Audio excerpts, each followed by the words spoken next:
Replacing the battery in your 2001-2005 Honda Civic key fob is a simple DIY task. The key fob uses a CR616 lithium coin battery, costing around $2 to $5. Tools you will need: a small flathead screwdriver or a coin, and a new CR1616 battery. Step 1. Locate the small notch or seam on the fob's edge. Step 2. Gently pry the fob open to expose the battery. Step 3. Use the screwdriver to pop out the old battery. Step 4. Insert the new CR1616 battery with the positive side facing up. Step 5. Snap the fob back together, ensuring it's securely closed. Step 6. Test the key fob by pressing the buttons to confirm it's working. Avoid using metal tools excessively to prevent short-circuiting the electronics. Make sure the key fob is dry to prevent corrosion.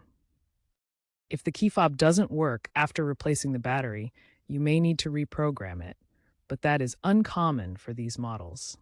If prying becomes difficult, apply gentle pressure to avoid cracking the plastic casing. Purchase the CR1616 battery from a reputable source to avoid counterfeit batteries that can cause premature failure. Proactively replace the battery every 1 to 2 years if the key fob is not used very often to prevent battery drainage. Check online tutorials from sources like YouTube channels, e.g. Scotty Kilmer, and Honda forums, e.g. Honda Tech, for visual guides.